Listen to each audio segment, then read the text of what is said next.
252. Hey everyone, welcome to another episode of 252. This is Frank G here along with Ralphie D. And Coolwater Kurt. Alright, give us the news and reviews today, guys. Alright, well, troubled actor Mark Salling, whatever, It doesn't matter anymore. has Who died the is that? Yeah. Okay, I know who this is. He's died, now I know. from a Sorry, dude. suicide. They think it's a suicide. The former Glee star's body has been found by the LA River in Sunland, California, and that's near where he lived. He was 35. Yeah. Should we get into all the nooks and crannies? Just a broad stroke. Ooh, First of all, bad choice of words. look, But the way the good and the bad and the ugly of it is, if it was apparent suicide, he did go the coward's way out because he was sentenced, I believe, to like 7 years in prison for kiddie porn. That's And the good, not the kiddie porn. The good, he was sentenced to jail. I think it was one of those things that he, so he took know the what they easier do? way out. took the easy way Yeah. out. And There's no counseling. the for flip that side type of the thing. coin, And yeah. and that's like, I feel like that. If you're into the kiddie porn and whatever, kill Yeah. yourself.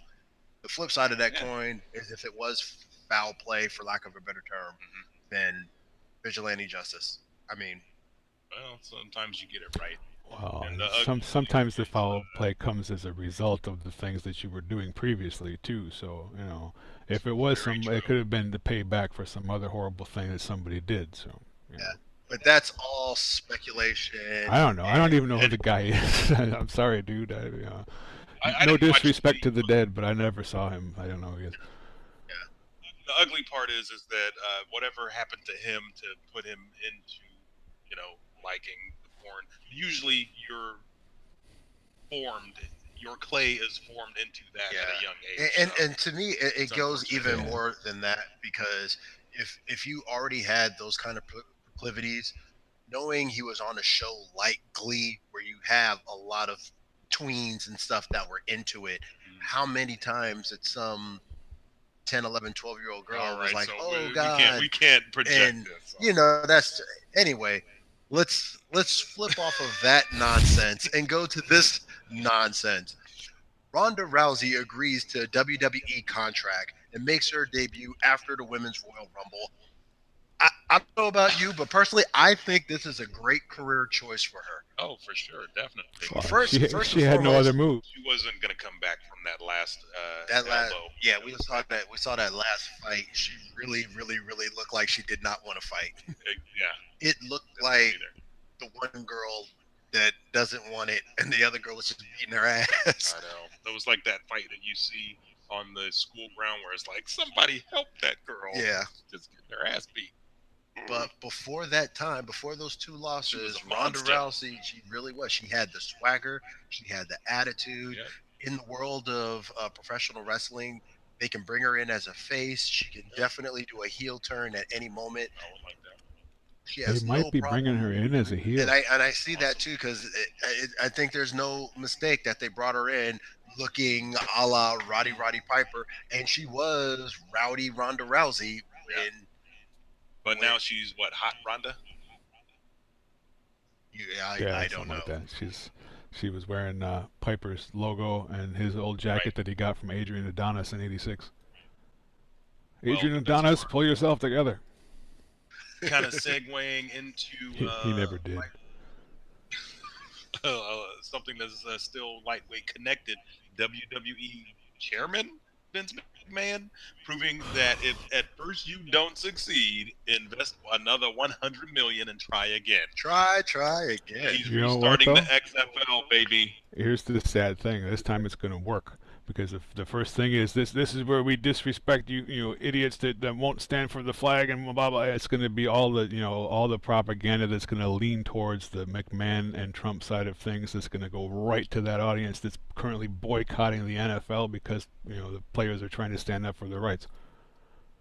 Yeah, and it's All the people it's that don't want people to stand up for their rights are going to love this shit. Mind over matter, mouth and motion, can't the fight, cause I'll never be quiet. Let's start this. All the people that were chanting USA, USA at the fucking State of the Union are gonna love this. You know? Oh yeah. What a Well, travesty. I don't know, because I think they're still going to get Colin Kaepernick to start for the San Francisco Demons. Oh, I didn't even think of that. Please let that happen. You think Oh, they'll you let made him me in the league, spit though? coffee on my speaker. That was a good one. Of course, they're going to let him in the league. And Well- I think this is a great timing because I just recently, well, I was in and out of it, to be perfectly honest with you. But ESPN did a 30 for 30 of the XFL, and it was a good reminder because this is like 17 years ago that this happened. Oh, And is it I that long? remember Jeez. we tried to watch it, and it was not good. Well, they only on once or But- twice, right? Well, it didn't last. Yeah, it was on Saturday nights. I think they had seven shows. It was 2 games on Saturdays, and they did like Oh, 7 weeks of shows. They did a 10-10-5 share that opening, and then it just subsequently tanked. And it had a lot to do because Dick Ebersol, who was a creator or co-creator of Saturday Night Live, he was co-creator with XFL. They had this whole thing. It was on Saturday nights. They were going to have the game over. This is during those years where Saturday night was kind of, and they had the hottest chick out there, Jennifer Lopez. This is after the green dress thing. She was super hot, super big. Forgot all about that. She was hosting SNL, and then the XFL has a double overtime game. Oh boy. Yeah, was you know pretty what? much I everything. watched that show at the gym the other night. Come to think of it, then their fucking remote truck went down because somebody forgot to charge the battery or something. They forgot to put gas in the Jennies. There you go. Got all that. Human error So- still effing stuff up. So Well- he was doomed. It was doomed from the inception, but who knows? Maybe the world is ready for the XFL. But the real reason is the world's still ready for YA movies. This week's review, The Maze Runner Death Cure. There's another one. There was another one. Yes. Thomas There Lee was the summoned first one. others. On their final and most dangerous mission yet, to save their friends, they must break into the legendary Last City, a wicked-controlled labyrinth that may turn out to be the deadliest maze of all. Anyone who makes it out alive will get answers to the questions that the Gladers have been asking since they arrived in the maze in the first Maze Runner movie. What is the question? Why are we making these movies? Why are we? We're not just doing this for money.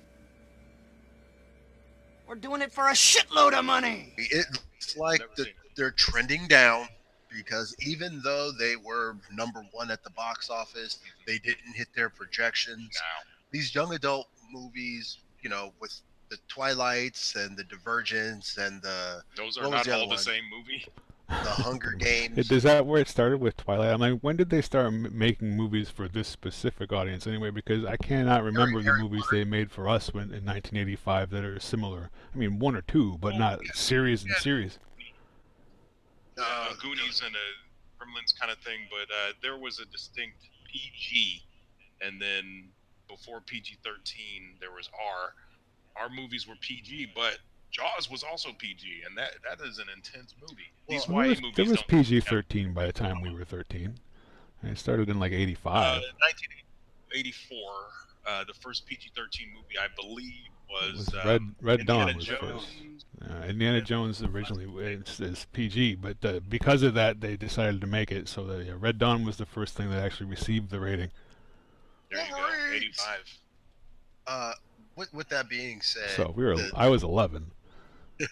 the genre in itself of the young adult is waning, which kind of sucks because I got a YA book about to hit the shelves this year, and I feel like in true retro nerds fashion, I've missed my opportunity. Yeah, you missed it by like 5-6 years. Yeah, that's all right. I've been working on it for 15 Yeah, years. There's always opportunities. So. Or maybe Whenever you put crap edited. out, people will still. Everything old is new again. Rounding things out, Ralphie D recommends comedians and cars getting coffee. Now, comic Jerry Seinfeld is the creator, as we all know, executive producer, as we all know, and the host, as we all know, of this unique series that features vintage cars, funny conversations, and a lot of caffeine. It's like my favorite part right there. Yeah. Jerry picks up guests in a special car, including the likes of a 1977 Volkswagen camper bus, a 78 AMC Gremlin, I haven't seen that one yet, and a 64 Studebaker Avanti. And a 70 Ford Mustang, heads to a cafe or restaurant. Now, while the guests are typically comics, one episode features a drive around the White House grounds with President Barack Obama. Can we still call him president? He's always, it's like the champ. Once you lose the belt, they will still call you the champ. You're always will be President Barack Obama. I want him to be president. I don't want to just call him that. But they were in a 63 Corvette Stingray made by the incomparable Chevy. America! Well, you know what? I'm Ralphie D, and that's news to me. I'm Cool Water Kurt. That's my story, and I'm sticking to it. 252.